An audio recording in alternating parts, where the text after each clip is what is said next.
license change is weird. It looks a little weird. Or come back from Tony was. Oh yeah. I'd have to look back at the dates, but even the technician is saying she has looks like she has a feminine face. Oh yeah. Yeah. Yeah, we're good. Okay. That's why I hung around. Can I maybe get some food now? Looking weak, that's the question. Yeah, I know. Yeah, that, Nikki got me cheese and Dr. Pepper. I gave them about That's gourmet food for you there, buddy. I give them half my sandwich because they don't eat all touch. That's too much flavor.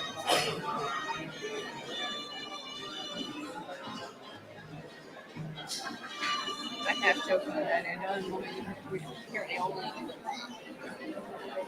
Which is very, to be fair, aioli stands Spanish. Oh yeah. It is Okay. almost the same ingredients.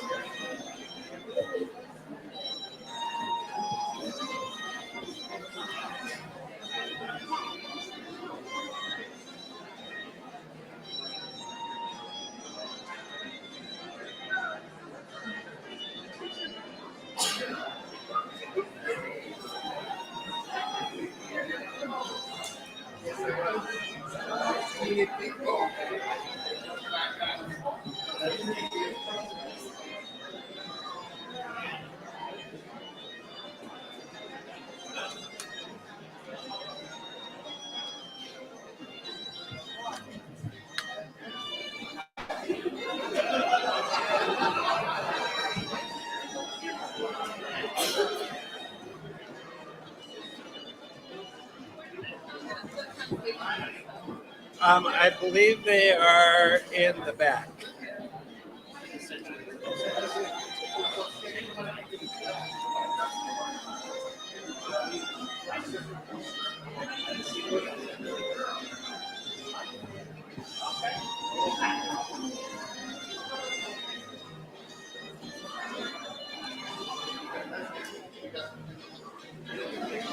Oh.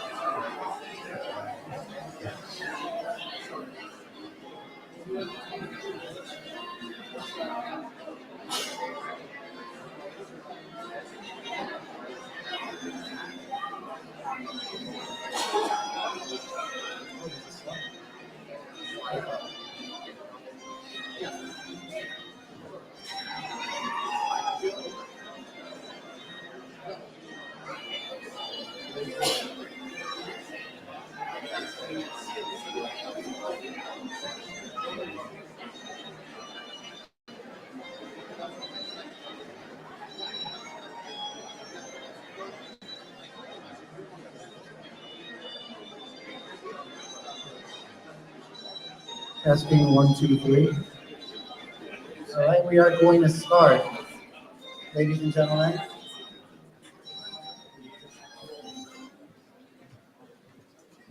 Good evening, Santa Paula.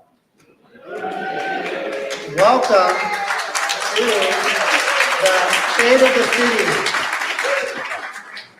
This year, we're starting a new tradition of being accessible and free to everyone in our community to participate in this very, very important event. So tonight's about making sure you all mix and mingle with each other, not only with city staff, your elected officials, with each organization that's represented here, with your friends and neighbors and loved ones. This is all about what makes Santa Paula great. It's people, it's you. So thank you so much for being here, for being part of the state of the city. Just a couple housekeeping notes, in case you haven't been to this wonderful space. The bathrooms are right behind me to my left. And we also have interpretation services available, located in the back. So in case you need translation services, those are available in the rear of the building. And again, thank you all for being here. I want to, before we start the formal program, I'd like to invite the following businesses to please stand up, and if you're here, because they're part of the flavors that we get in this town, in this community. Some have been here for a long time, some are new, but we have a mix of something for everyone. And that shows the diversity that's taking place in growing our small business community, whether you're on Main Street or you're on Harvard. First and foremost, Flight 126, Hector and Luis, who take care of us when we go to Flight 126. There's always something going on, whether it's a comedy night or Mother's Day brunch. It's a great space where people can see the planes come and go, people coming from all over Southern California and Northern California that come to this community, this special place that we call Santa Paula. Thank you, Flight 126. We have on Main Street, El Capricho.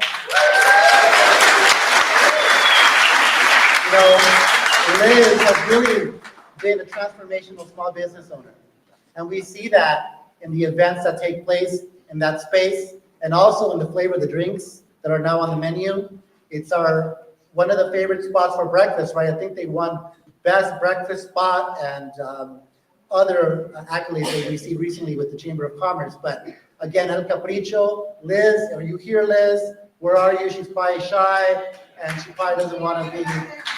So there she is. We welcome a new small business that was purchased recently, Mr. Shrimp. Where is Mr. Shrimp? If you had ceviche, this is the spot to get your ceviche. I had to make sure that he was here present because that's the flavor of my hometown, which is the capital of shrimp, Mazatlán, Sinaloa, Mexico. So thank you, Mr. Shrimp, for being here. Right here. Where is Mr. Shrimp? There you are. Hey. Thank you. And everybody should know where they're located at, right? Okay. Again, these are the small businesses that create flavors on Harvard Boulevard, and it is, if you want to go to our version of Smart and Final, where do you go? It's called Lily's. Lily's on Harvard Boulevard, where she sells cups and items for restaurants. Again, it's in that shopping center. Master's Donuts, I believe it's Master's Donuts that's located. And Steak and Hoagie is also located there. So Mr. Shrimp is a happening place. Thank you, Mr. Shrimp. We also want to thank the new flavor that has enticed us with being the best place for happy hour, right? But what an amazing space. For those of you who were at the ribbon cutting, Parquet 1055 has really created a new dynamic. And it's a place where people are coming from all across the county to our newest hotspot. So again, Heather and Bob, I don't think Bob's here, but Heather, I saw walking around. Thank you, Parquet 1055.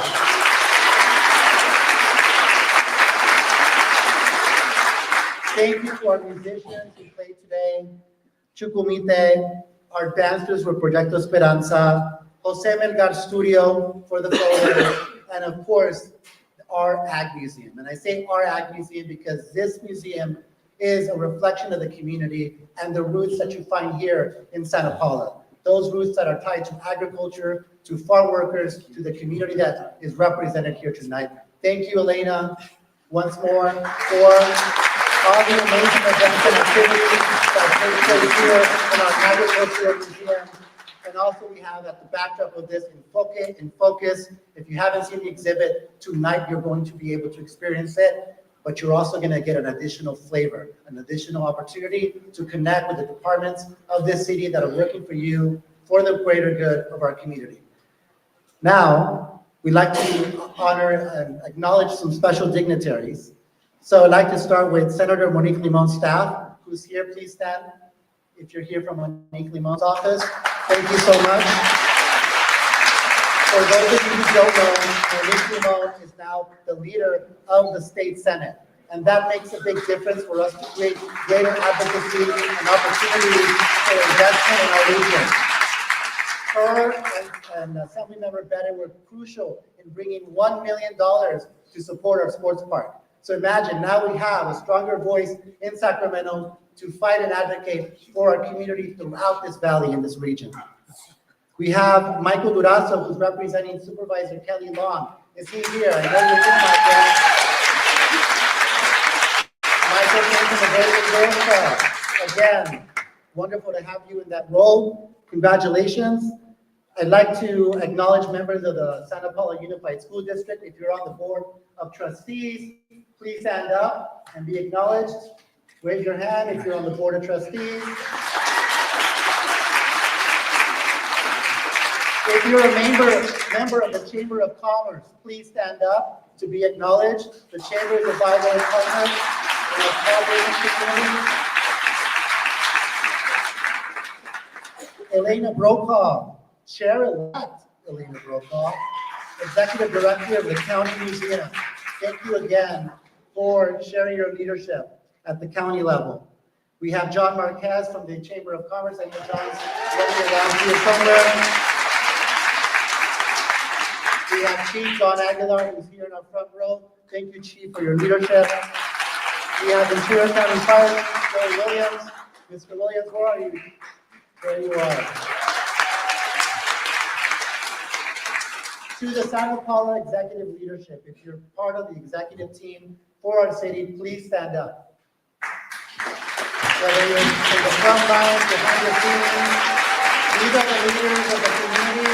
These are the city officials that work tirelessly to make sure that Santa Paula works. And last but not least, and I always save the best for last, is your elected officials, the Santa Paula City Council. Vice Mayor Carlos Juarez, please stand up and remain standing. Remain standing, Carlos. We have Council Member Jenny Crossite, remain standing. We have Council Member Leslie Cornejo, please stand up and remain standing.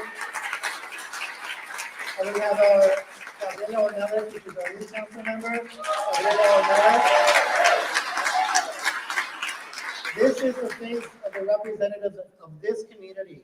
We are accessible. Each of us care deeply about the roots in our history here. We're also about ensuring that we're all accessible to the community so that you understand that we're in this together. We're not just sitting here making decisions, but we're building trust and connection and belonging because we live here too, and we honor and respect Santa Paula. Thank you so much, Council.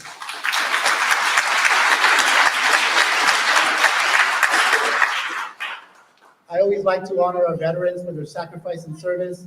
To all the first responders, men in uniform, today we are going to stand up and pledge allegiance to our flag, and we're going to have a color guard. And so I introduce VFW salute and our pledge of allegiance. So please stand and welcome the veterans of foreign wars, Post 243 and Santa Paula Veterans Association.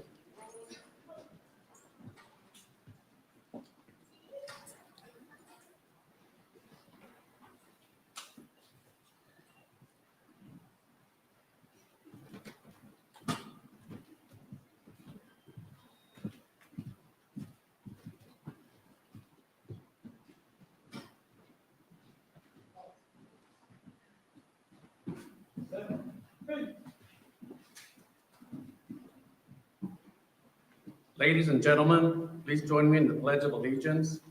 Place your right hand over your heart. Former military, you may render the hand salute.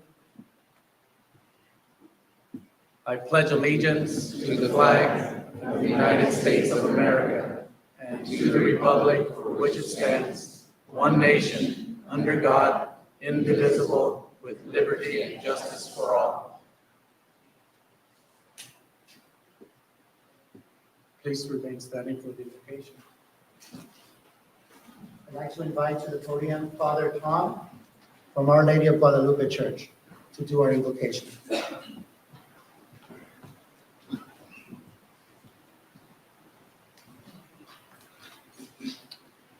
Thank you very much, Mayor Chavez. It's an honor to be here.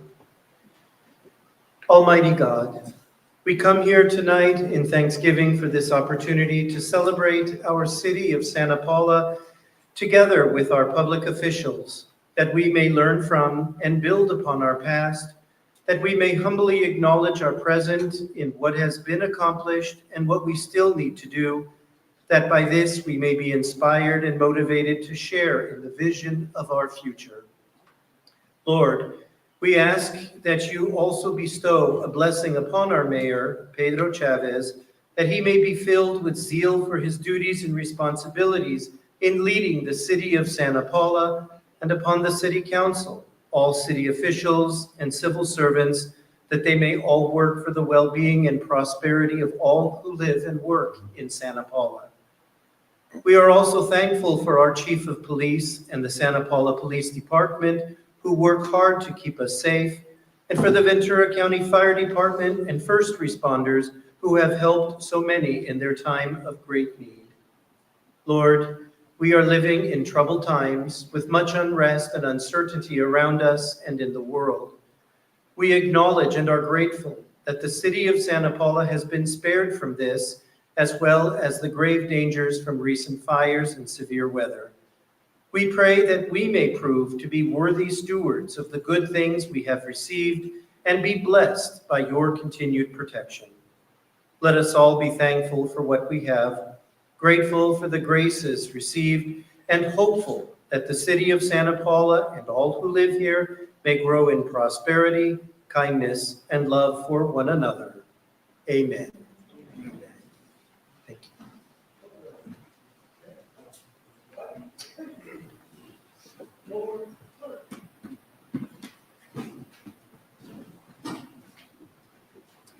Thank you, gentlemen. Thank you, Father Tom. You may be seated.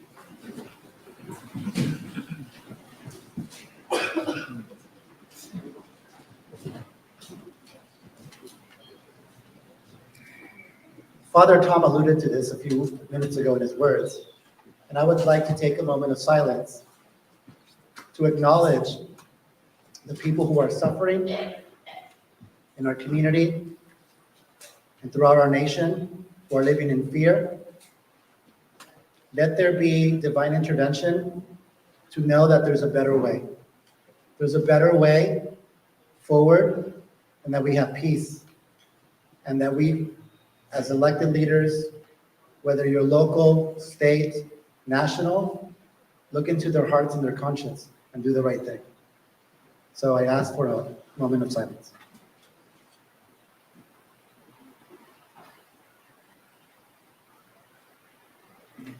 Thank you so much.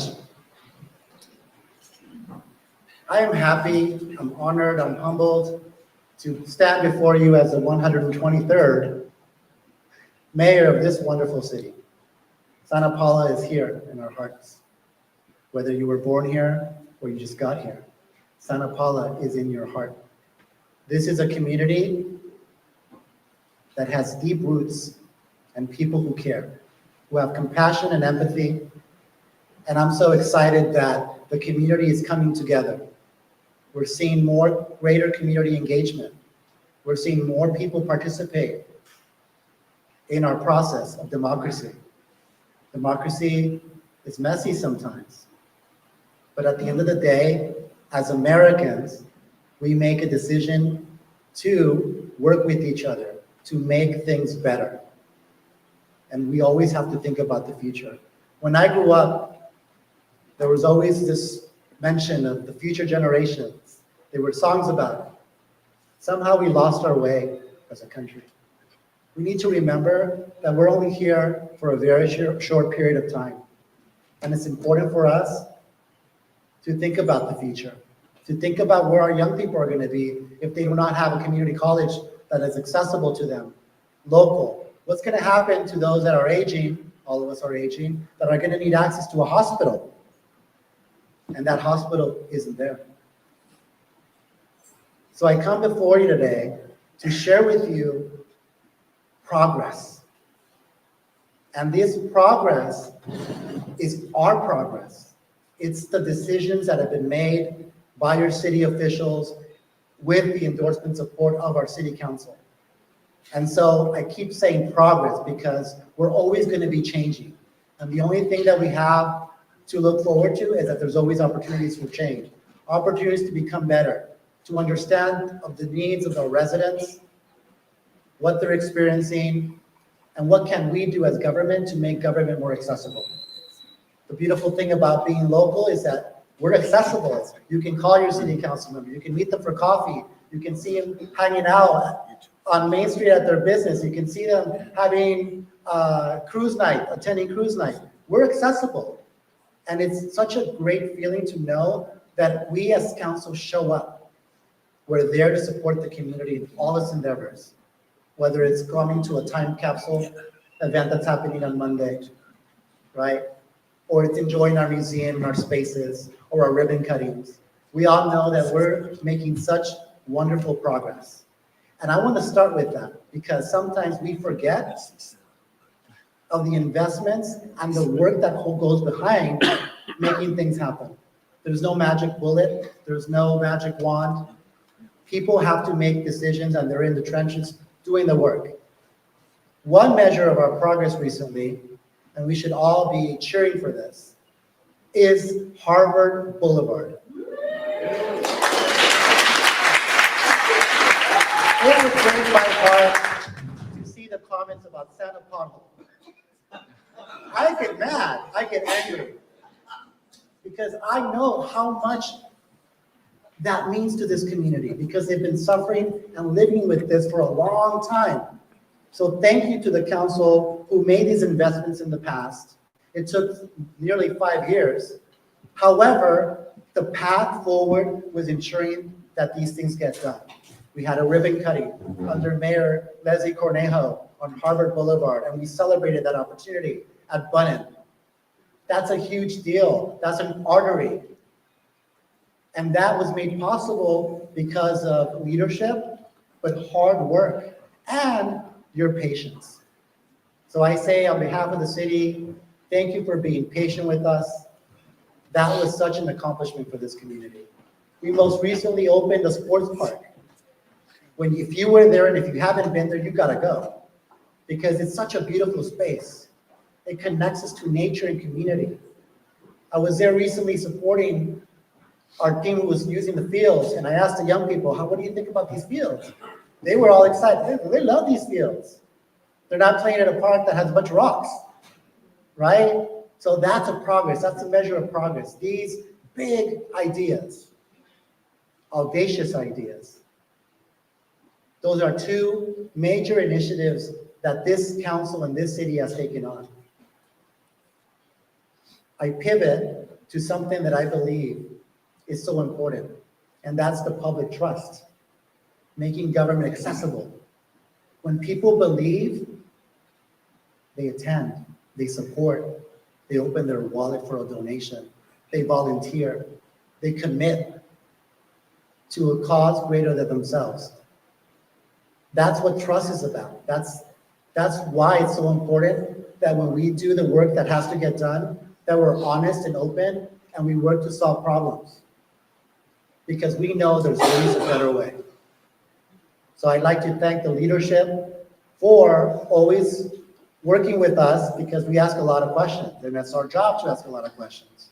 So I thank Leader Singer for his leadership and being able to juggle these things, working with the staff to make these things possible, to the community that shows up to ask for assistance, to a small business owner that comes and asks for a permit. The great thing about our city, we're small and we're accessible and we're creative. We find a way to make things happen.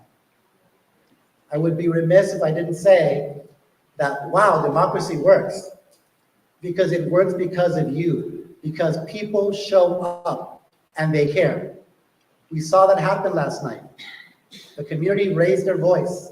They were listened to. And through a democratic process, decisions were made that impacted the community.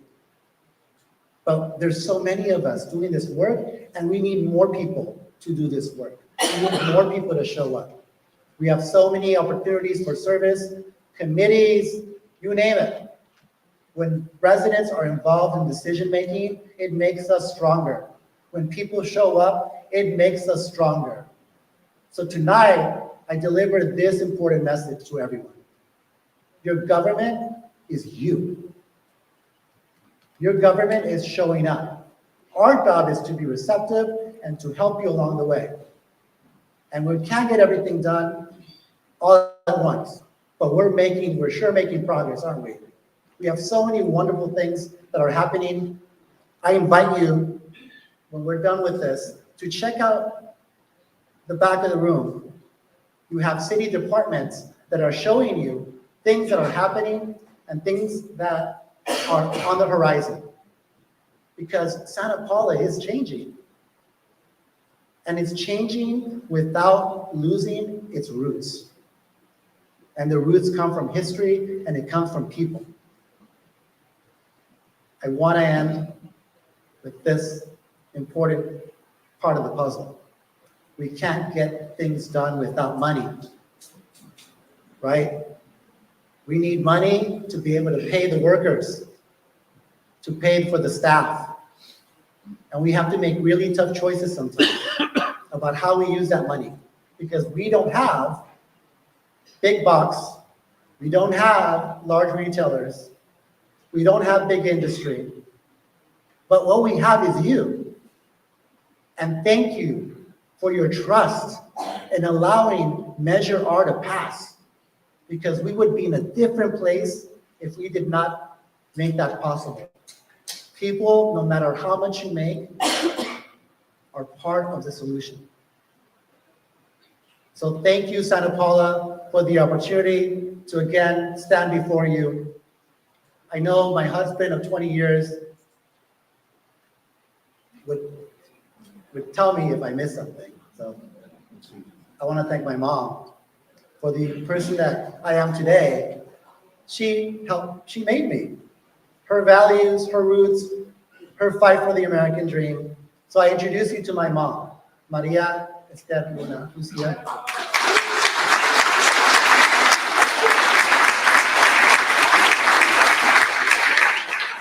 My aunt Rosie, who's here as well.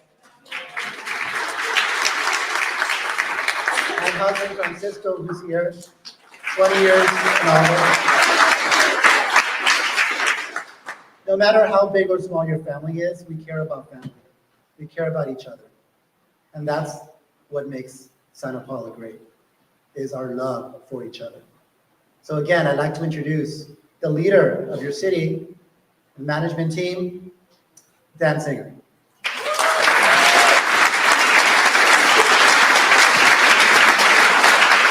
Thank you, Mayor. Thanks for those great words, too. Man, it's bright up here. Can't really see very far. Feels like Hollywood. I wanted to share just a couple of things, and then we're going to get into some slides about city accomplishments this last year, and most notably, kind of what you can expect in the year ahead. And we're going to tag team it by introducing the department directors from the city that are going to talk a little bit about their departments. Now, tonight is about celebrating all of our city accomplishments, and I'd be remiss if I didn't point out that we're a team of about 110 full-time employees and many part-time employees, as well as volunteers, as the mayor pointed out. You're not going to hear from all of them, or we'd be here all night. We've chosen our 4 largest departments that are kind of the front-facing departments: our police department, our community development department, our public works department, and our parks and recreation department. And then a little bit hearing from me, but I just wanted to point out there's plenty of behind-the-scenes groups: our finance department, human resources, IT, our legal staff, our city clerk, our divisions like our water division, and so many of the men and women that make up the services that keep us going every day. You know, it's my pleasure to be in a position of leadership in this community. I started my career in the public sector in 1991. I chose small government, small cities, partly because I have a bit of an allergy to bureaucracy, but also because I felt like, as the mayor just shared, when you're in small community, you're closest to the people, you're closest to the problem solving, and you get to see the fruits of your labor. And I think that'll be demonstrated in the next 20 minutes or so as we present to you some of those accomplishments. And none of this could be possible, not only without the council's support and their leadership, but also with the team that literally put the logistics together. And at the end of the evening, as the mayor suggested, we have tables out there with lots of information. But I wanted to acknowledge our 2 AmeriCorps fellows and our deputy city manager, who really were the ones that put their whole week and effort into working with the chamber as our sponsors and making tonight happen. So Mr. Royas and our two fellows, thank you.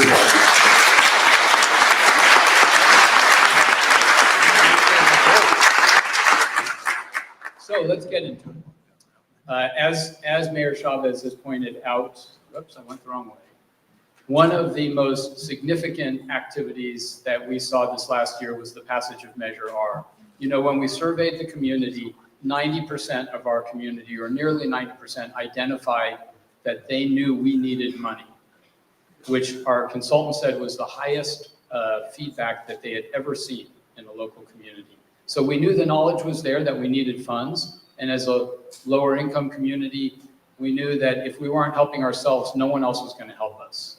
60% of our community came out in support of Measure R. It's a 1-cent sales and use tax that's just like Measure T, and it is doubling our capacity to get to the many priorities that we have for the community ahead. So it's a thank you to all of you, because you spoke up about what was important to you, and this measure is going to help fund it. $4.5 million a year, that will only probably grow, hopefully grow, as we put them into a number of categories, and I'll share that with you in a minute. And the nice thing is these monies stay local. Sacramento can't touch it. We can't give it away even if we wanted to. So it has to stay here. So I wanted to give a shout out to the community who supported this measure. I did it again. The council hasn't yet adopted our budget for the next 2 years, but they have already looked at drafts of it, and one of their top priorities is an investment in our streets and our infrastructure. You will see that we are using Measure R funds to more than double the funding that we've been putting into streets. And I should point out, back in 2017, when Measure T passed, we essentially doubled our street budget. And you saw the progress that's been made in the last 5 years, not just Harvard Boulevard, but the numerous streets that have been paved. Measure R is going to double again the funding that's available. We're going to be putting over $2 million a year of that $4.5 million into our street program, as you see here. That is just the capital aspect of what we invest in our roads, because we have a whole streets group, we pay for public transportation and other amenities that those monies are also used for.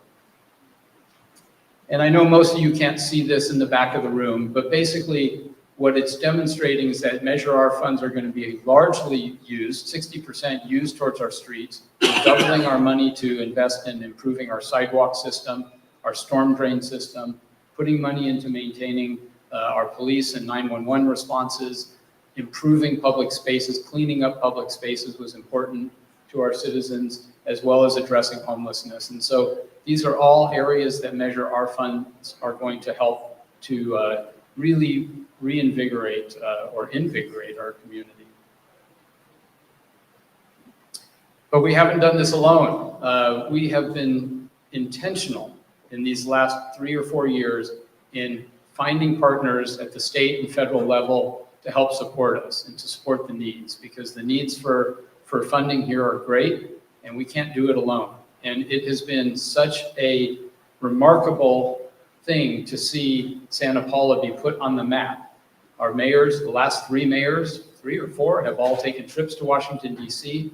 to advocate for this community, up to Sacramento, working with our state assembly member and state senator, and they've all come forward with large checks. You'll see one of them sitting in the back of the room, but you can see here $1 million for our sports park, $1.5 million to the expansion of the navigation center, the homeless shelter in town, $2.5 million that we'll talk about for bike trail extensions, almost $1 million for the new Mesa tanks, water tanks up on the hill, $2 million towards the Harvard Boulevard project, as well as about $2 million for a crosstown water pipeline that'll connect the east end of town with the west end. So what's been happening and what's ahead? One of the things that has been a huge focus, both for our council and especially for our mayor, has been how we engage with the community and how we communicate with you. And so we're thrilled to have launched in January a brand new monthly electronic newsletter in English and Spanish.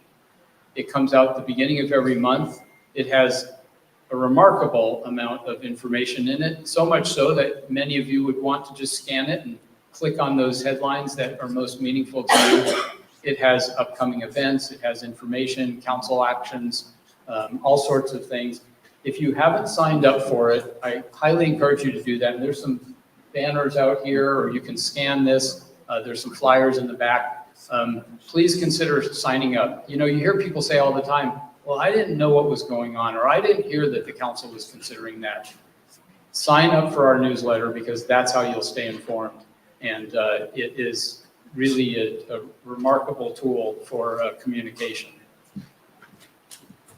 We already have close to 2,000 subscribers, so help push us over the subscription list.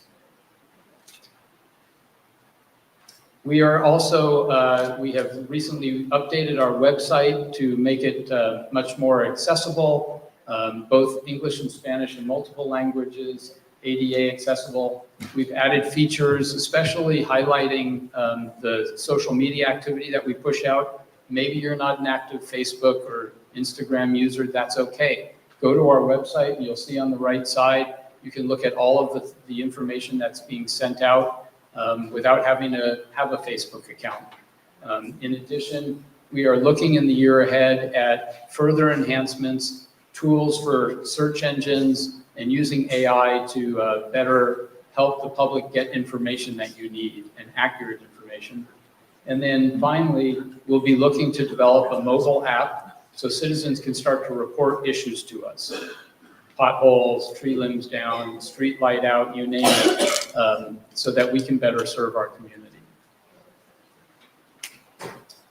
This last year, we were fortunate to hold our first ever Future Leaders Academy. We had 20 members and 18 graduates from that class of 20 that went through a 10-week course in understanding local governance. And it was a great experience for us, and we are going to be repeating that effort this coming fall. Applications will be out this summer, so we encourage those here and others to consider being part of our second Leadership Academy. It was really a great opportunity to engage with residents, and from that experience, we have 3 or even maybe 4 new appointees to various commissions and committees. So people came out of this academy wanting to get even more involved in the community, and they've done just that. And so it was a wonderful experience for us. And then we have been fortunate to get $1.5 million from our County Transportation Commission for the expansion of our bike trail. You'll see here on the map of Santa Paula, what's in orange is the existing trail that you see in the heart of town. This $1.5 million is seed money and planning money. And we recently just found out we got another $1 million that is going to help us expand both east and west that trail. A key part of that is the new bridge across Santa Paula Creek that will take us out to the new sports park that the mayor was talking about. That's that little green part you see in the corner. That bridge construction is going to be starting in July. It'll take about 1.5 years. The permits have finally been approved by the Army Corps of Engineers and Fish and Game and all of those federal and state agencies that I so much have an allergy for. In any case, you'll also see that there's proposals for a north-south bike trail and walking trail corridor along the creek. And so that's all part of the funding. We've gone after some additional grant money. We have our fingers crossed that we'll be successful in this next year, attracting even more money to build these infrastructures out. A real asset for our community that want to stay healthy, want to get out, spend time with their families, or find alternate transportation to school, to work, to shopping, etc. And while this isn't something the city can take credit for, a new signature building is being constructed in front of our eyes right in the heart of our downtown. When we annexed to the county fire department, one of the commitments that was made was the establishment of a brand new fire station, as well as the rehabilitation of the station that's out on Main Street next to the community center. And so construction is well underway for what's going to be, I think, the most attractive fire station in the entire county system, and maybe this side of the Mississippi, for all I know. Because it looks like it belongs in Boston, doesn't it? And it will really, truly complement our downtown. We did take down a building that was quite old, not terribly remarkable architecturally, but for those historians that were a bit upset about losing that older station, I would just say, in 100 years from now, people are going to look back at this as being a huge part of our history. It's going to so much complement the oil museum, or the Union Oil Building, I should say, that is just a half a block up. So really pleased to see that take shape, and the anticipated ribbon cutting will be probably sometime about next summer or so. That concludes kind of our overall look. I am going to pass the microphone over to our police chief, and I just want to say a word about Chief Aguilar, because he came to us at a time when we were in some transition, and not long after that, what appeared to be a potential takeover by the county sheriff, and the community spoke up about the desire to have our own police department. Chief Aguilar has been instrumental in bringing about new leadership, new employees to our department, and really keeping us on pace to continue to serve this community, and he's going to say a little bit about that. So, Chief.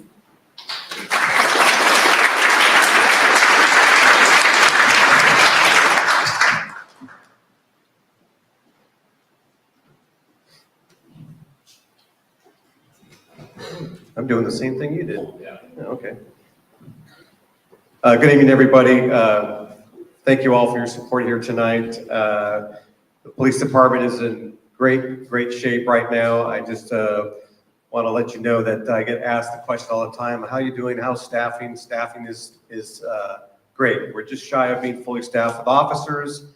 Our dispatch center is fully staffed. All of our other positions are filled. We added a records technician this past year, a full-time position. So we're doing really well, and I just want to answer that question because I know it comes up quite a bit. But I also want to let you know how we're doing, and what I mean by that is how we're doing with crime and how our department is operating. And I just want to share this quick slide with you. I don't have a lot of bullet points to share, but this is the only constructive slide I have with information on it, and I'll explain the rest later. But this chart explains our violent and property crime rate, which are called Part 1 crimes by the FBI in our statistical collection every year. And this comparison here is comparing crime from 2023 to last year, 2024. So these are full years of crime. And for last year, our violent crimes, which are homicide, rape, robbery, and aggravated assault, were down 13%. Our property crimes kind of surfaced a little bit, but at the end of the year, our property crimes went up just about 3.2%. But overall, Part 1 crimes, which is violent crimes and property crimes, were down 2%. And I will attribute that to all of us. And I mean by that, I mean our community who calls and reports crime to us. We have victims who are not fearful of reporting crime. They call us, we provide victims advocate services, and our officers are out there to support all of what we need to do here in Santa Paula. So I share with you that aspect of it. And the other aspect is that our staff is amazing, whether it be records, a dispatcher, our community service officers. They do amazing work, and they come to work every day, and that includes our patrol officers on the beat. They put it on the line, and they still do remarkable work in between those really tough situations. I don't have bullet points, so I'm just going to cue myself on these pictures, and you may not be able to see them all the way in the back, but I'm just going to go across the board. We do a lot of service in the community. One of my philosophies was to increase our community engagement and be a trusted police department, and our officers and our staff have been amazing. Some of the highlights of last year, all of our officers on patrol are trained in crisis intervention. We have a lot of our population on the street. It has mental health crises, or we respond to calls at homes with those in need of mental treatment or assistance. One of our officers was the Crisis Intervention Team Officer of the Year from the Santa Paula Police Department, Officer Eddie Acevedo. And it just shows our commitment to try and de-escalate situations and provide care and concern for those that really need our empathy. Our homeless liaison team works together with the homeless shelter here in Santa Paula, the Spirit of Santa Paula. And we also work together with our county partners, public health, behavioral health. We go out into the areas of our homeless and unhoused population. We provide backpack medicine and provide security for those doctors and nurses who provide extensive care out in the field. And that group and collaboration continues to this day. And we owe it to our population that needs our assistance out there to continue to provide the link of services. Our Police Activities League is in our second year of existence. This is the opportunity for our officers to connect with our youth. We have soccer leagues, flag football leagues. Our officers are out there for all the tournaments. They take pictures with our kids.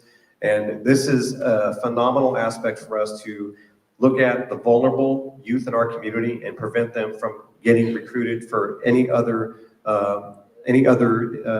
situations other than sports and being together and working well in the community. So hats off to our officers who are always out there for our youth. Also, we have a dedication to our sports teams at our high school, local high school here in Santa Paula. Our detectives, our Police Officers Association, pick a team every year, and we go out. This past year, we did soccer, ladies soccer. We visited them. We provide them dinner, provide the continuity and the collaboration. We want to tell them that we support them. And we really want to focus on supporting our youth, and that's what we continue to do.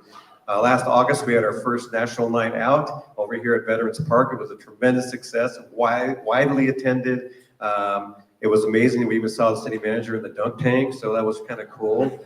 But this August, I think I'm going to be the first one in the dunk tank, so take your best shot when you come down in August. Anyways, a great event supported by Police Officers Association and the Police Department. Our Explorers, our youth program is amazing. These kids went to Chandler, Arizona and did a national tactical competition this year. They brought home some even more hardware. They brought home a first place and a third place. They continue to thrive, and our Explorer advisors, we have volunteers and officers who provide mentoring to them, teaching them skills, life skills, and discipline. They are amazing. They continue to thrive every year, and they have great camaraderie, and they show a good example of what this profession is all about. And our Officer of the Year, most recently, has been Officer Brittany Nahara. She is amazing here. She has the most DUI arrests and cleaning up our streets of more than our other officers. But DUI arrests is not just about making DUI arrests. It's about saving lives and reducing injuries and reducing traffic collisions, and that's what our priority is here.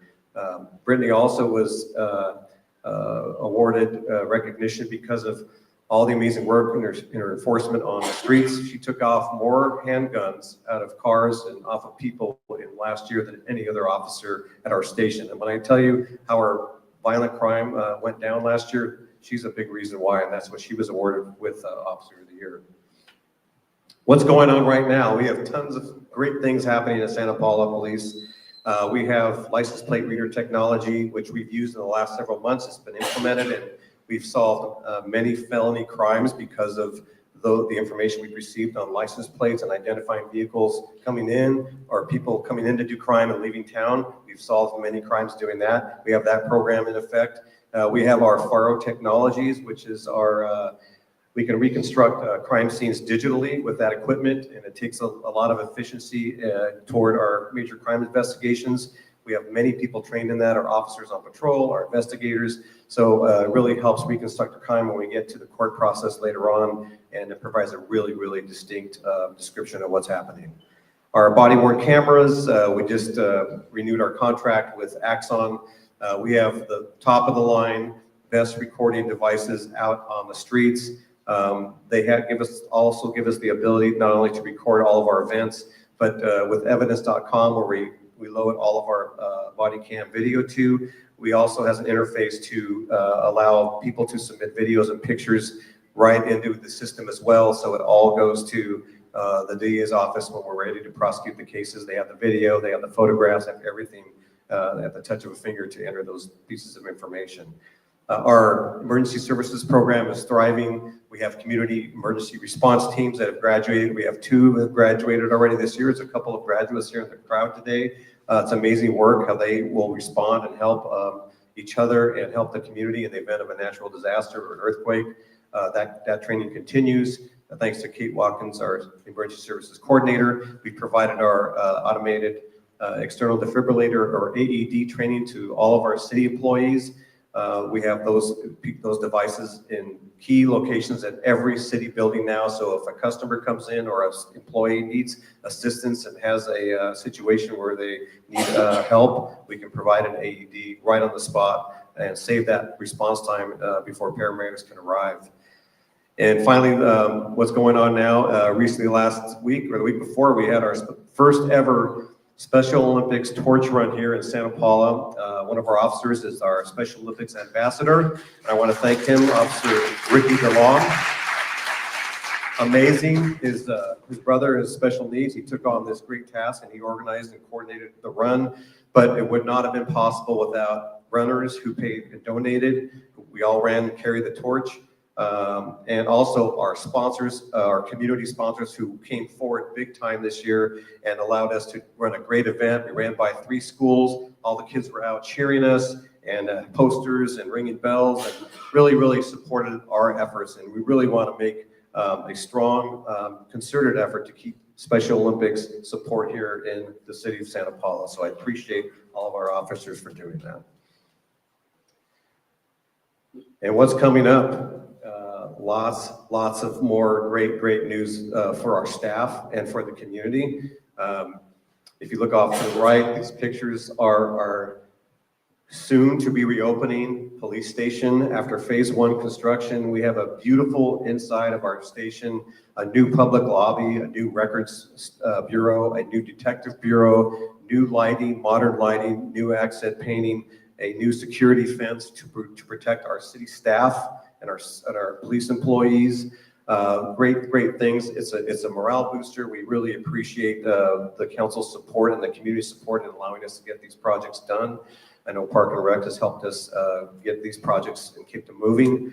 But what else is on tap? We have our new Mark 43 records management system and computer assisted dispatch system. This is where all that information gets integrated together with our dispatch center and all the records and reports we take. It gets automated into one system now. And so it's so much easier to manage and to get information out of. We have new laptops coming in our police officers' vehicles.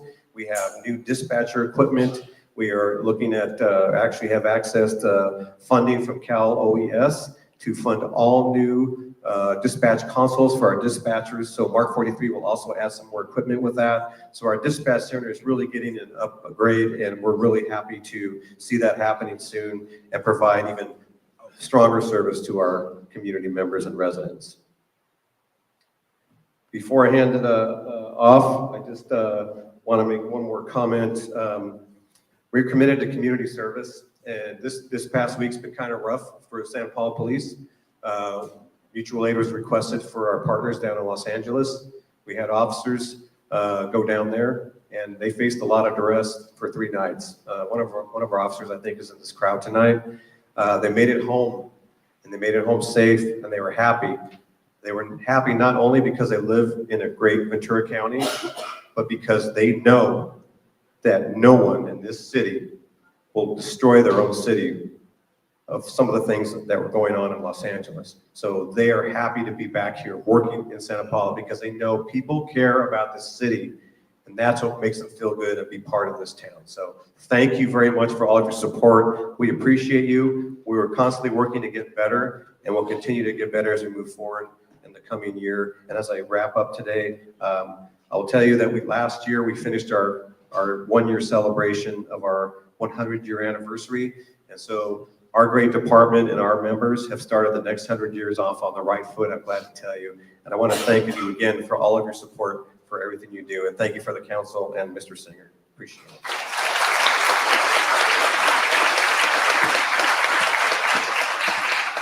Thank you, Chief. A lot of good stuff going on. Next, I'd like to introduce James Mason, our Community and Economic Development Director. Mr. Mason's been with our city longer than any of our department directors, now celebrating about 8 years.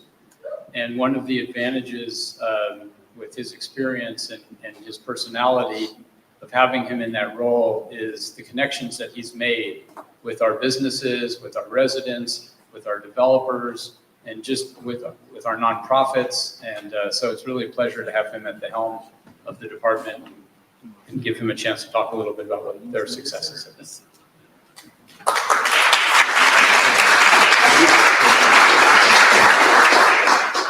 Thank you, Dan. I'm glad I got to follow the chief, just because, as he mentioned, the renovations that have been going on with the police station, what that's meant for the last several months is the police department's co-located with our department.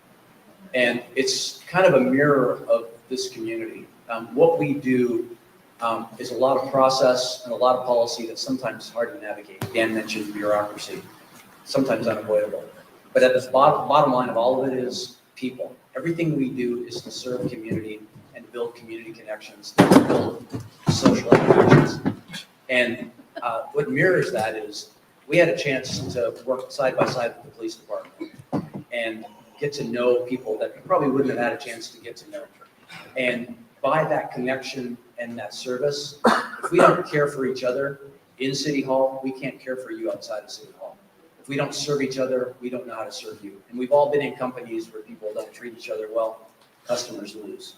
And you're our customers and we serve you. But anyway, I just wanted to mention that because I thank you, Chief, for that opportunity. That wasn't it. Is the down one? Kind of like, so just a little bit on the economic development. We've had a chance to partner with the city manager's office, and really what we've done is done two things. Our department is about community and economic development and working with building, planning, and growth within the community. But there's one part that's really important because it comes back again to service and people. It's not about bricks and mortar, it's about human beings. And through economic vitality at the city manager's office, we've been able to partner with the chamber to be able to reach the businesses and be able to meet with them and find out what their needs are. Ultimately, if you're going to serve somebody, it's kind of nice to know what they need before you give them something. And you know, cities are notorious for having systems in place that serve cities well. We serve you, and we're working on that. Thank you.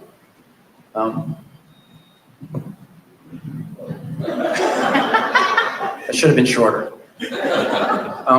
But one thing that's amazing to me, quarterly, we do department updates. And when I look at that, we look at the number of businesses we have. There's a lot of new businesses, that renew their license and everything else. But in 2024, there were 74 new businesses that formed in Santa Paula. Wow. Santa Paula is 4.5 square miles, 31,000 people. And it's just, it gives you all the things that are going on in this country, in this community, in the county. I would think that we'd be losing businesses, but we're not. We're growing and we're headed in the right direction. That's exciting.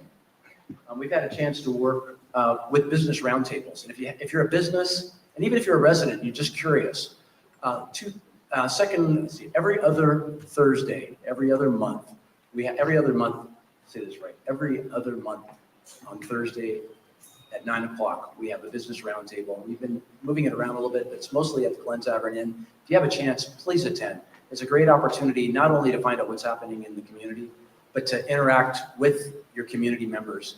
And I have to share one story really quickly. Our very first business roundtable, there was a little bit of concern that you bring a whole bunch of businesses or people together, and what's going to happen?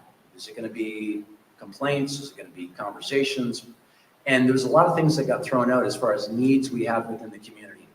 And the vibe was those businesses said, hey, I know how I can help you with that. City, I know how I can help you with that. And was probably the most exciting thing for me to be in this town, is when there's needs within this community, it emulates what JFK said.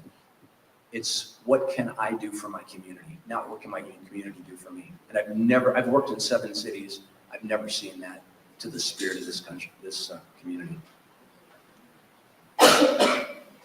A little bit on department accomplishments. Housing element, really important. It's a state requirement for us to identify what our goals are for housing for the community. We have a housing crisis in this country, and especially in California. And through the state, we have requirements of what we can entitle as far as housing and affordable housing within our community. I'm really happy to report, we just did our annual report to the state, and we're knocking it out of the park.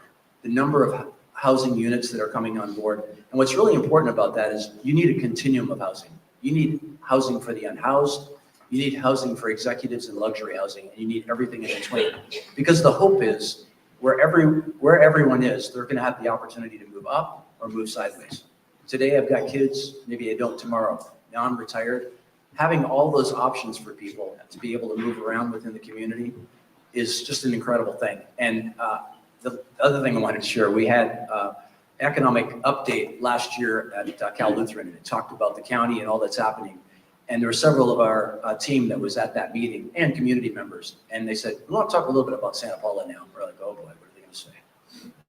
They said Santa Paula is building more housing and has more development than any other city in the county. We're doing more for our community.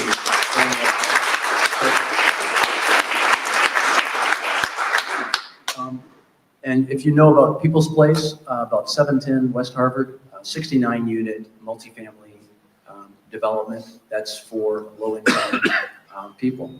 And it has wraparound services, it has after-school daycare program, it has senior services and a community center in that space. And one number I want to throw out there for people, wraparound services in multifamily affordable units. Actually, those type of units have 40% less police calls than single family neighborhoods. And why? It's the same reason why our numbers are going down in Santa Paula. This is a community and we look out for each other. And then annexation of Santa Paula West Business Park. This is one of those labors of love. It started before I came here. I've been here 8.5 years, and it was something that took almost 14 years to happen. It's our opportunity to have more employment within this community. It's 54 acres dedicated to business and industrial development. And there's nothing like that within the whole county. So our hope and our plan is to work as well as we can to populate that with employment and new jobs for the people that are in this community. Because 74% of our workers work outside of Santa Paula. We need to keep them here. And then goals for the next cycle. We're on a 2-year budget cycle. So for 25, 26, 26, 27. And really, we want to keep implementing those objectives in the housing element. We've got a lot of things that we are accountable to the state, but more importantly, accountable to the community. The state can put as many guidelines and rules of what this community needs, but as servants to you, we need to know what you need and what you're asking for and what helps this community be more vibrant. And what we do, because we do development, planning, business development, we have a lot of overlap with our other departments in providing assistance to them. And then finally, seeking grant opportunities to enhance all these programs. We've got a lot of responsibilities that overlap. And as Dan mentioned earlier, we're small and we have a lot of needs. And we've got to look both inside and outside to be able to find that funding to make these things happen, to serve the community. Building and safety code enforcement. I'm really excited. It was almost 4 years that we did not have a code enforcement officer. And in some ways that was very manifest in our community. And I'm really excited that we've got someone on board that is really doing great work. I mean, we were closing cases probably quarterly, about 3 or 4 cases we were able to close. In this last quarter, we closed 49. So things are really shifting as far as that goes. Dan Schultz here, our chief building official, he has a background in drafting and architectural design. He actually put together 5 plans that are standardized plans for accessory dwelling units that a resident can come in and say, I have a space, I'd like to build a mother-in-law, an ADU on my property. They can come in and take one of those plans. They don't need an architect, they don't need an engineer, they don't need a designer. They can go right to building permits and take one of those plans and put that on. That saves a homeowner anywhere from $5,000 to $15,000 right out of the gate to be able to do something like that. And that was free in-house. I mean, staff time, obviously, but he put that together. So hats off to him on that. 149 certificates of occupancy. Those are new buildings that were built, people moved into. That's both housing and businesses. 147 of those were single-family homes, just in the last year. And then 2 commercial and industrial projects. That's slow coming, but as I mentioned, we have 54-acre business park with a lot of growth happening there. So our goals for the next cycle, we really want to improve the tracking of what we're doing, and that part of that is technology. We're looking at software right now that does 2 things, that tracks all the things that we do, allows people to submit for permits, for us to review permits and track all that. But more importantly, it allows the customer to be able to go online and see where their plans are and to be able to interface and have real time. The one thing we've learned within this, we can talk about how long it takes or how much it costs. Businesses and residents care about one thing, and that's certainty. Once you start something, if you know what it's going to take, how long it's going to take, and how much it costs, you can plan for that. But if that's open-ended, it's a very difficult thing to work through. So we're excited about being able to automate with the understanding we have a good portion of our community that really needs to work within face-to-face, may not have access to technology, and that's always going to be a big portion of what we do. And then economic development and job creation. We've got all this housing coming, but the bigger issue in that is with more population, that's more people that leave every day to work someplace else. That impacts our traffic. We've got to find ways to retain that business. And that's a wrap up. Wayfinding, we're going to be having signage all over town, that we have a system in place that has colors and designs that will provide uniformity for people coming in to be able to find downtown, find their way around town. I'm trying to think if there's anything else that's really important. I'm going to pass it off to Dale.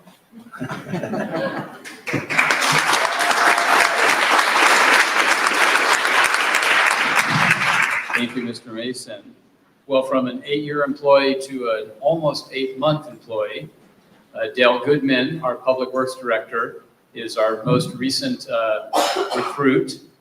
He and his wife are living here in town, coming from up north, and he has served as a Public Works Director in numerous communities in California and other places. And so we're thrilled to have his experience and his leadership, and he is still soaking up all the things that are going on in public works, some of which he's going to share with you in the next few minutes. Dale?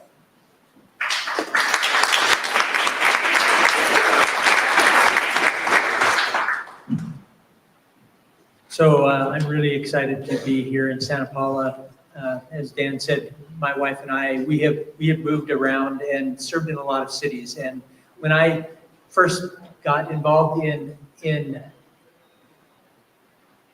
city government, I really felt like I had found what I was looking for professionally. I'd worked 20 years in the private sector, and I worked for 25 years now in community government, and specifically in public works. And when we were offered this position in Santa Paula, my wife and I were really excited about coming here. And I think this is where we're going to end up being buried, because we like the city so much. We don't want to go anywhere else. This is a real jewel that I think nobody in California knows about. So when you're out there, in Ventura or LA or something, don't tell anybody about this place. Just keep it a secret. This is a great place to live. It's beautiful, the weather's wonderful, and the people have been so kind and friendly to us. So I wanted to get that out of the way and just say thank you so much for welcoming us. And thanks to the city council, city manager, and the staff for welcoming us as well. And if the police chief will tase me or something when my time's up, so that I stop talking, that would be great. Okay. So some of the things that have been going on in public works, a lot of these you know about, and let me first just talk briefly about public works. Public works varies from city to city. In some cities, the first city I worked in, public works was everything that the city owned fell under public works. The parks, except for the recreation program, everything, the cemetery, it was all part of public works. In other cities, in this city, for example, we have a parks department. And so they take care of the facilities as well. And so it's been different from city to city. In this city, public works involves engineering and capital projects, water and wastewater, and roads, which is maybe one of the biggest things that people notice. As long as your water runs and your toilet flushes, you don't really think about that. But every day you interact with your roads and you notice if they're not good. And so that's been a really important issue that the city has faced. And a few years back, 7 years back, the city went after Measure T. And the citizens voted for Measure T, and that enabled the city to start working on roads. And that's been an important thing that has happened. Well, just as in this last fiscal year, or in this last calendar year, one of the biggest road projects that the city's ever gone after occurred and was completed. That project was completed down on Harvard Boulevard. And I didn't have the opportunity to experience Harvard Boulevard before that project was completed. I really missed out, and I feel bad about that. But that's one of the really great things that's happened here in the city. Some other things, the Mesa Tank project, very important. We replaced two old tanks that were leaking, and we're really kind of undersized with some larger tanks that aren't leaking at this time and probably never will in any of our lifetimes at any rate. They're being well maintained and well looked after. The other, of course, the pavement management program is really important. And in this last year, the first cycle of the pavement management program was completed. So the total program is a 20-year program. So the first cycle was 5 years, and that 5 years was completed. Because of Measure T and Measure R, now we're looking at being able to further accelerate that. And Dan talked a little bit about that. And that's going to be very important. And we're thinking now that we might be able to complete the rest of the paving projects in the city in the next 5 years. So that's really exciting.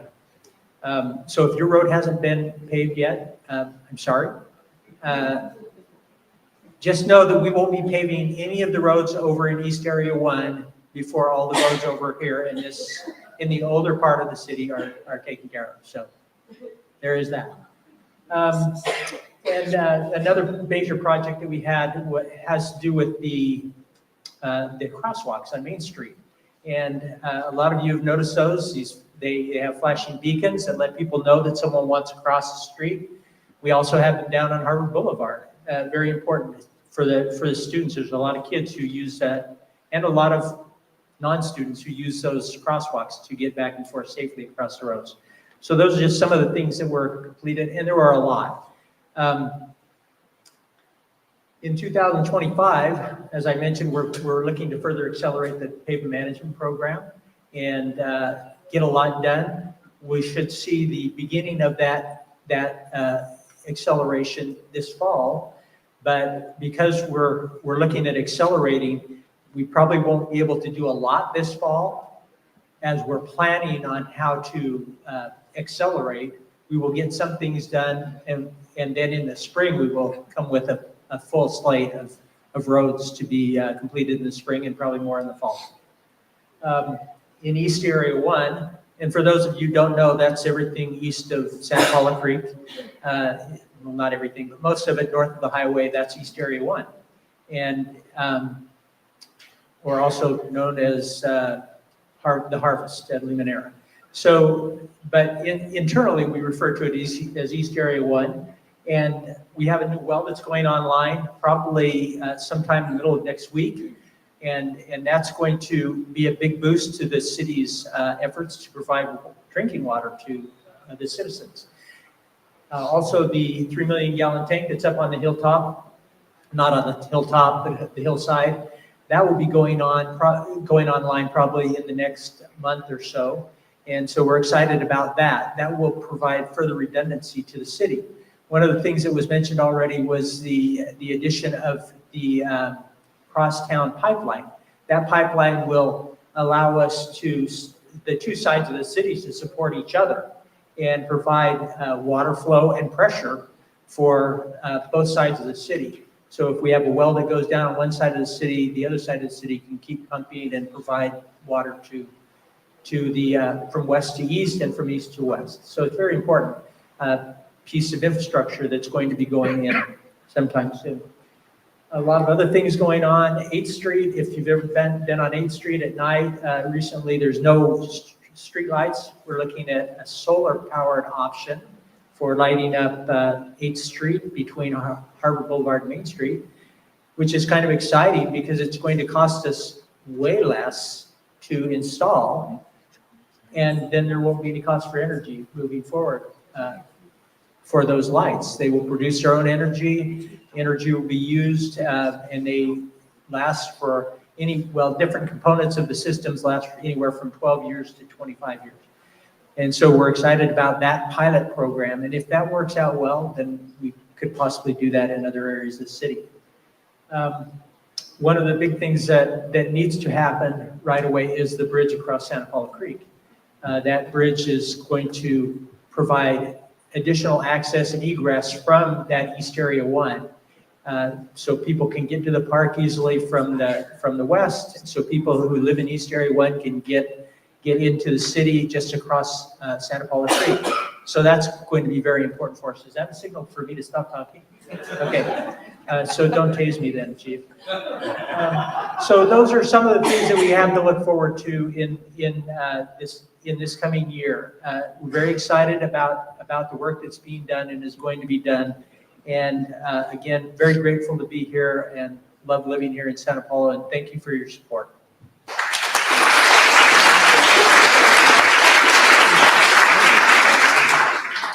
So our Parks and Recreation Director, Greg Barnes, couldn't be here, but we're pleased to close out our presentation with one of our newest Parks and Rec employees, Michael Schouten, an analyst in the department. And Michael is homegrown. He was one of our very first youth commissioners when the council established a youth commission. After going to school, college, he came back, and we were thrilled to have him as part of the team. The department has grown tremendously, and I think you see that in the services and the events and the things that Parks and Rec are doing, and he's going to highlight some of that. So come on up, Michael.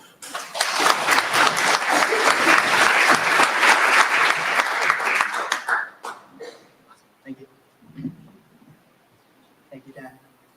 Alrighty, so Parks and Recreation, maybe arguably one of the funnest departments. We'll jump right into it though. Strengthening community through programs and events. This slide really highlights our community engagement efforts. You can see a picture of our YARA cohort, our pre-apprenticeship program. This is a program that was made possible by council's investment of $1,000 over 4 cohorts. We've graduated 2 cohorts, 20 graduates. And actually the first time in Cal Poly history that a whole cohort has completed 100% graduation rate. So we're super excited for that.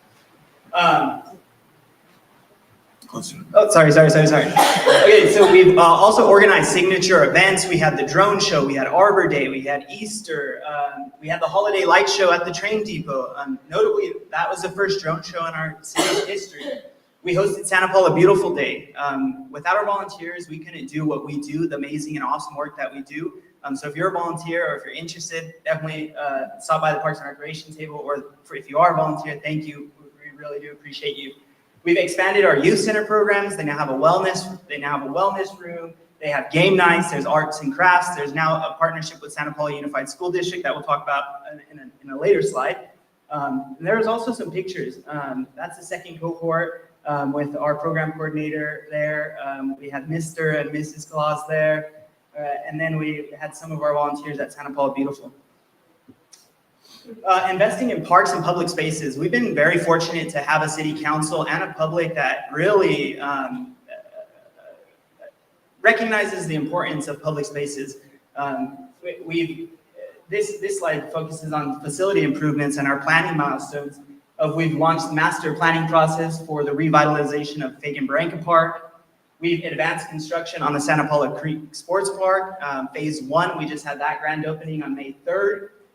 We've convened stakeholders for future planning of the Union Oil Building. And we're fortunate enough to welcome the installation of a new mural in our community at our community center. And there are pictures there as well in that beautiful sports park. Continuing on those investments in parks and public spaces and facility improvements, we had 2 emergency generators that are going to be able to allow us to operate in times of need and in emergency situations. We have one at the community center, which will power the community center, and one at that one into the police station that will power PD in event of emergency. We also, as Chief Aguilar mentioned, we had phase one of the police station renovations. There's a mock-up of the exterior. We had City Hall campus security gate to protect our officers and our city staff. And then we had the community center kitchen renovation, which was made possible through a $100,000 grant from the California Department of Aging to enhance our kitchen. So we've got new burners, new ovens, new ice machines, new mixers, the whole 9 yards. We also, our department is one of, I would probably say one of the most forward-facing departments besides our customer service and our finance department. And we really rely on our collaborations and our partnerships with our sister organizations and those in the community. Despite budget cuts affecting the senior nutrition program, we're on track to actually serve 10,000 meals. That's 10,000 hot meals this year. Whether that's it was either delivered to individuals' home or at a congregate setting. We've also strengthened collaborations with Santa Paula Unified School District, CSUCI, the Santa Paula Together, and many local service groups, so thank you so much. We've also maintained inclusive access and affordability through low and no-cost programming and youth internships. And just to really highlight that, the no-cost programming, a point that I really want to end on here is that our department recognized that our community faces unique challenges, and a lot of times that ends up being financial. Kids aren't able to be on a football team because their parents didn't have the $30 to pay for the jersey, or that parent works 2 jobs and so they had to think about the meals that they're putting on the table instead of the cheer outfit that their daughter or their son was going to be wearing. Thankfully, through those collaborations with Santa Paula Unified School District, we were able to offer sports and athletic programs to 1,500 youth in our community. That's soccer, that's football, that's basketball, that's cheer. So really just highlighting some of the great things that our department has been able to do through these collaborations and through the organizations that we partner with. Looking ahead, priorities for 2025 and beyond. This is these are big, bold goals, I guess. We have the completion of Fagan-Barranca master plan and the initial implementation. We'd like to continue expansion of youth-focused programming and workforce training. That's a Goodwill Next Gen program, YARA, maybe thinking cohort 4, 5, 6. Start offering adaptive programming. Develop of long-term funding strategies for senior nutrition. Completion and implementation of the Senior Master Plan for Aging. That is also an initiative that we partnered with CSUCI to develop this master plan, and we'll be going to council later and next month, actually. And then lastly, we'd like to finalize the design and break ground on phase 2 of the Santa Paula Creek Sports Park, utilizing the $1 million from Senator Limon and Assemblymember Bennett's office. But other than that, I will hand it back to the city manager. Thank you so much. Thank you, Michael. Thanks for representing the whole team. That was a lot, and it took longer than we thought, but I appreciate you guys having the patience to bear with us. I'm going to let the mayor come up and close it out, but as we conclude the evening, please take advantage of the tables and the materials that we put out in the back. Feel free to mingle and network, and thank you for being part of our celebration of achievements this year. Mayor? So I ask you, Santa Paula, do you feel the progress? Let's try that again. I ask you, Santa Paula, do you feel the progress? We need you. Have faith. Let's rock the city even more than it's being rocked now, right, with all the progress that we're making. I do want to end by asking our city council to please join me behind here, our city staff, our department heads. Christy, please come to the front. If you are a city employee, member of our Measure R, our Measure T committee, please stand behind me, please. Any of our Parks and Recreation committees, our Design Improvement Committee, Any committee that we have, I believe Olaf is here. Mr. Olaf here, where is Olaf? There you are, you come over here, Mr. Sir. If you're a city employee, member of any of our committees, this is very important, this is community. Your government is here to work for you, and your government represents the faces of this community. So again, do you feel the progress, Santa Paula? Yeah. All right, enjoy the rest of your evening. Thank you so much for being here. On behalf of all of us with the city of Santa Paula, thank you again, and thank you to all of you who serve in public service to make this community a better place. Enjoy the rest of your evening. Thank you.